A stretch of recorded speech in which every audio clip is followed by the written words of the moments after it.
हम जानेंगे कि वे प्रोटीन जो होते हैं वो कितने टाइप के होते हैं। उसके बाद हम जानेंगे कि कौन सा वे प्रोटीन किसके लिए ज़्यादा बेनिफिशियल है। तो सबसे पहले हम जान लेते हैं कि वे प्रोटीन कितने टाइप के होते हैं। देखिए, वे प्रोटीन होता है सबसे पहला कंसंट्रेट, उसके बाद आता है आइसोलेट, उसके बाद आता है हाइड्रोलाइज्ड, और एक होता है वे प्रोटीन ब्लेंड। ब्लेंड क्या होता है? ब्लेंड में वे प्रोटीन कंसंट्रेट आइसोलेट दोनों होते हैं। ठीक है।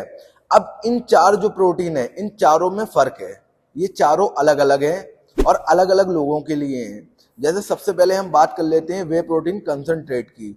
तो वे प्रोटीन कंसंट्रेट में जो प्रोटीन की अवेलेबिलिटी होती है वो कम होती है, कार्ब्स उसमें ज़्यादा होते हैं, फैट उसमें ज़्यादा होता है और थोड़ी उसमें शुगर भी होती है।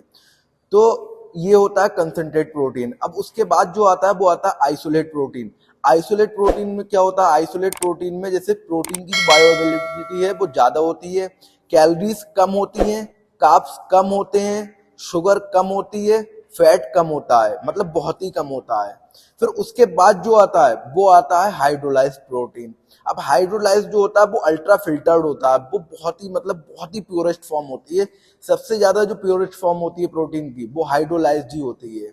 हाइड्रोलाइज्ड में प्रोटीन अवेलेबिलिटी बहुत ज्यादा होती है, फैट बिल्कुल कम होता है, मतलब जीरो होता है, जीरो फैट होता है, जीरो शुगर होती है, और कार्ब्स जो होते हैं वो बिल्कुल जीरो होते हैं। सिर्फ प्रोटीन ही प्रोटीन होगा। जैसे आपने देखो आइसोप्योर का नाम सुना होगा, जीरो कार्ब, वो एक प्रोटीन हाइड्रोलाइज्ड है, आइसोलेट हाइड्रोलाइज्ड है वो प्रोटीन। तो और जो ब्लेंड होता है, अब ब्लेंड में बहुत सी कंपनी क्या करती हैं, जैसे कुछ कंपनीज होती हैं जो प्राइमरी सोर्स आइसोलेट को रखती हैं, तो उसमें जो प्रोटीन की अवेलेबिलिटी होती है वो ज़्यादा हो जाती है, और उनका जो सेकेंडरी सोर्स होता है वो वे प्रोटीन कंसंट्रेट होता है। अब जैसे कुछ कंपनी होती हैं वो प्रोटीन की कॉस्टिंग थोड़ी कम करने के लिए अपना जो प्राइमरी सोर्स है उसे रखती हैं कंसंट्रेट को, और सेकेंडरी सोर्स जो है उसे आइसोलेट को रखती हैं। अब उसमें क्या होता है, उसमें प्रोटीन की अवेलेबिलिटी थोड़ी सी कम हो जाती है, क्योंकि उन्होंने प्राइमरी सोर्स जो था वो आइसोलेट को हटा के कंसंट्रेट कर दिया, इसलिए उसमें प्रोटीन की अवेलेबिलिटी थोड़ी ज्यादा हो गई, थोड़ी कम हो गई।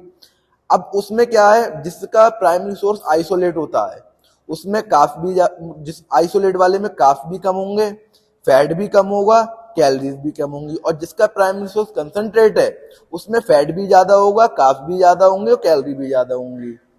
और जो हमारा आ गया हाइड्रोलाइज, जैसा कि मैंने बता ही दिया आपको। अब बात करते हैं कि कौन सा प्रोटीन किसके लिए बेहतर है। अब जैसे कोई बिगनर है, ठीक है, वो जिम में गया, उसे अपनी मसल बिल्डिंग करनी है, उसे अपनी बॉडी बनानी है, जैसे जो पतले पतले लड़के होते हैं उन्हें बॉडी बनानी है, तो वो कौन सा प्रोटीन ले सकते हैं। अब जैसे उनका थोड़ा बजट अच्छा है, तब वो ले सकते हैं वे प्रोटीन ब्लेंड, जिसमें प्राइमरी सोर्स आइसोलेट हो या प्राइमरी सोर्स उनका क्या नाम है कंसंट्रेट हो, दोनों में से कोई सा भी ले सकते हैं वो। और ले सकते हैं वो वे प्रोटीन कंसंट्रेट। उन्हें सिर्फ प्रोटीन की रिक्वायरमेंट पूरी करनी है। उन्हें अगर कैलोरीज ज़्यादा मिलेंगी तो उनके लिए अच्छा है, क्योंकि उन्हें मसल बिल्ड करनी है अपनी। ठीक है, तो मसल बिल्ड करने के लिए हमें कैलोरी भी थोड़ी चाहिए होती है, और प्रोटीन तो चाहिए ही चाहिए होता है। तो जो बिगनर है और जिसे मसल, हाँ, जिसे थोड़ा तगड़ा होना है, तो वो वे प्रोटीन कंसंट्रेट ले सकता है या वे प्रोटीन ब्लेंड ले सकता है। ये बिगनर के लिए हो गई। और अब हम बात कर लेते हैं बिगनर टाइप 2 की। जैसे जो बहुत ज्यादा मोटा है, बहुत फैटी है, उसे अपना वेट लॉस करना है, पर वो भी बिगनर है। ऐसा नहीं कि वो मोटा है तो वो एडवांस या इंटरमीडिएट लेवल में आ जाएगा, वो भी बिगनर है। अब जो वो भी बिगनर है तो उसके लिए क्या है, उसे अपना फैट लॉस करना है, तो उसे चाहिए आइसोलेट प्रोटीन, क्योंकि उसे कैलोरीज कम से कम कंज्यूम करनी है, प्रोटीन ज्यादा से ज्यादा लेना है। अब उसके लिए बेस्ट, सबसे बेस्ट जो है वो आइसोलेट है। अब हाइड्रोलाइज लेगा तो बहुत महंगा हो जाएगा, इसलिए उसके लिए आइसोलेट सबसे बेस्ट है। आइसोलेट में कैलोरी कम होंगी, कार्ब्स कम होंगे, और फैट और शुगर लो होगा, तो वो उसके लिए बेहतर है। जो फैटी लोग हैं वो ले सकते हैं आइसोलेट, और जो थोड़े से स्किनी टाइप हैं जिन्हें मसल बिल्डिंग करनी है वो कंसंट्रेट या ब्लेंड प्रोटीन ले सकते हैं। अब बात करते हैं थोड़े से इंटरमीडिएट और एडवांस लेवल की। अगर आप इंटरमीडिएट हैं, आप वर्कआउट कर रहे हैं, आप सब कुछ ले रहे हैं, अब आपको बॉडी अपनी रिप्ड करनी है। ठीक है, अगर आपको रिप्ड बॉडी करनी है तो आपके पास दो ऑप्शन है, आप हाइड्रोलाइज ले सकते हैं या आइसोलेट ले सकते हैं। आप कंसंट्रेट या फिर ब्लेंड प्रोटीन की तरफ ना जाएं, क्योंकि आपको बॉडी रिप करनी है, आपको कैलोरी कम से कम कंज्यूम करनी है।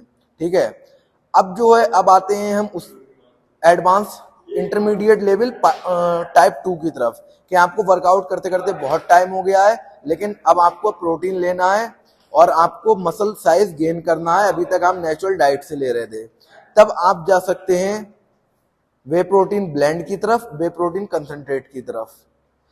और अगर अब हम बात करते हैं एडवांस लेवल की, एडवांस लेवल में भी टाइप 2 दो टाइप होते हैं, एक तो फैट लॉस वाला और एक वेट गेन वाला। फैट लॉस वाला जो है उसमें तो आपको आइसोलेट या हाइड्रोलाइज्ड ही लेना है, लेकिन अगर आपको गेन करना है तो आपको कंसंट्रेट की तरफ नहीं जाना है, या तो आप ब्लेंड लें या फिर आप आइसोलेट भी चला सकते हैं गेनिंग के टाइम भी।